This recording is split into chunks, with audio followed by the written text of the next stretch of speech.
माँ का श्राद्ध। आंसू रोक नहीं पाओगे यह कहानी सुनकर।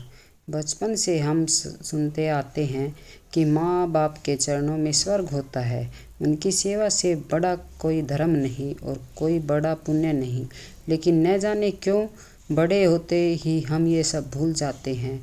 इस भावुक कहानी को पढ़कर शायद कुछ लोगों को वो सारी बातें याद आ जाएंगी। दीदी, याद तो है ना? कल माँ का श्राद्ध है। हमने बड़ी पूजा रखी है उनकी आत्मा की शांति के लिए, इसलिए आपको सपरिवार के साथ आना ही है। रूही अपनी ननद कोमल को फ़ोन पर कहती है। तभी कोमल उसकी भाभी को बोलती है, मैं नहीं आ सकती, आपको तो पता ही है उनको छुट्टी नहीं मिलेगी। अरे दीदी, ऐसे कैसे? माँ के जमाई और बेटी उनके श्राद्ध में नहीं आएंगे तो उनको शांति कैसे मिलेगी? इसलिए आपको आना ही पड़ेगा। बाकी मुझे कुछ नहीं पता। इतना बोलकर रूही ने फ़ोन रख दिया। इधर कोमल पुरानी यादों में खो गई।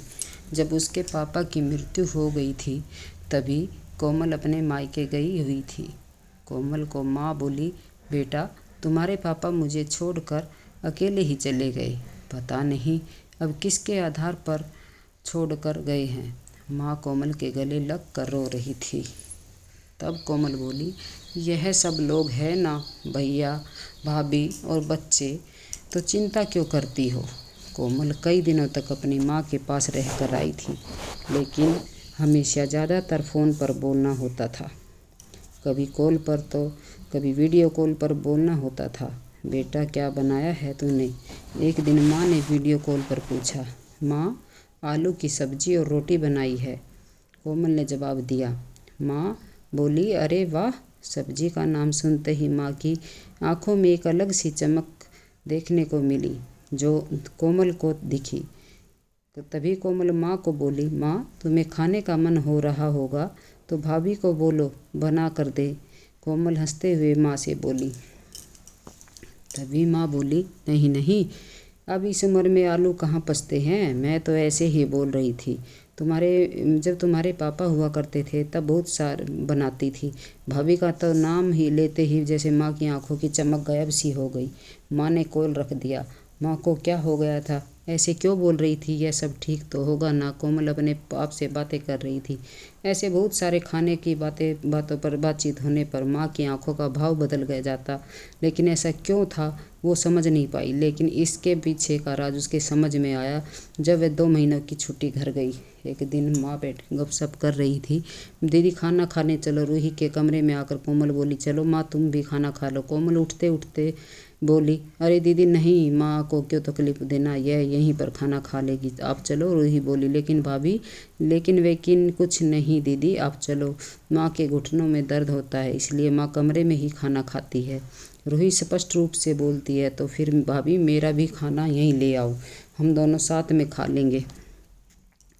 ऐसा कोमल अपनी भाभी को कहती है। इस पर रूही कुछ नहीं बोल पाई, लेकिन कोमल को साफ तरीके से समझ में आ गया कि रूही को यह सब पसंद नहीं आया। वह चुपचाप वहाँ से निकल गई और थाली में पूरी सब्जी, रायता, अचार लेकर आई और माँ के लिए खिचड़ी।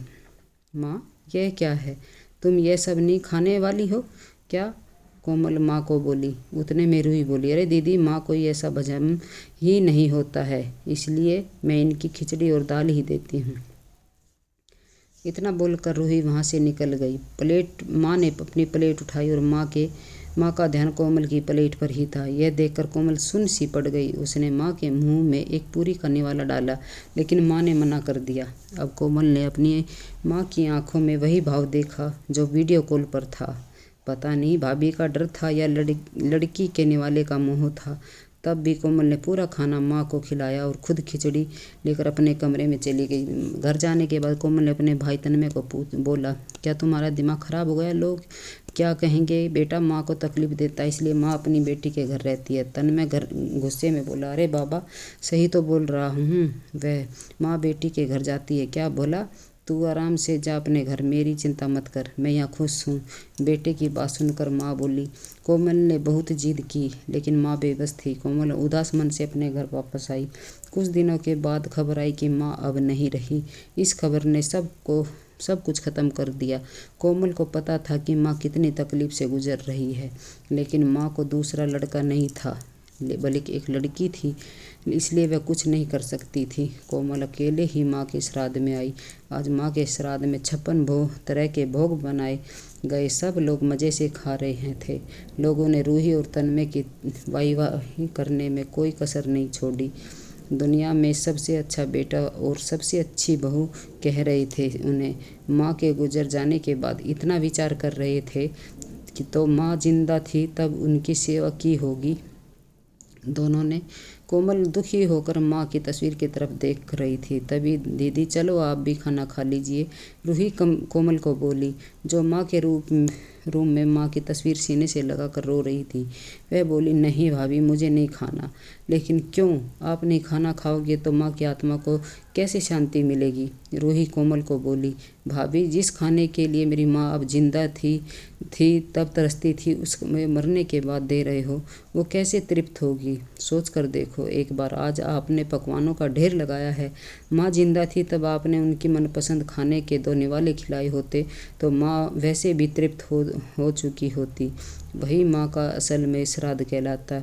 यह जो भी हो रहा है वह सिर्फ एक दिखावा है। इसलिए इसकी वजह से माँ कैसे तृप्त हो पाएगी? और जो घर से मेरी माँ अतृप्त होकर चली गई, वह घर में से कैसे खाना खा सकती है भला? कोमल चिढ़कर रूही से बोली। तभी वहाँ पर तन्मय भी आ गया।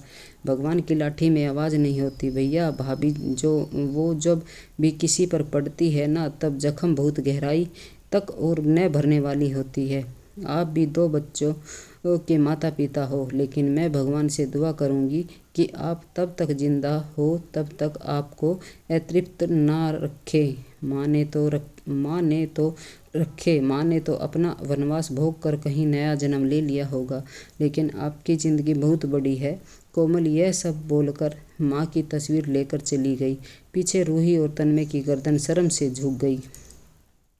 दोस्तों, माँ बाप जिंदा है तब तक उनकी सेवा करना, उनकी हर इच्छा पूरी करना, वही उनका असली श्राद्ध होता है। उनकी मृत्यु के बाद कितने भी 56 भोग बनाए सब व्यर्थ है। वे देखने नहीं आते, उनकी आत्मा कहीं और जन्म लेती है। दोस्तों, कहानी कैसी आई?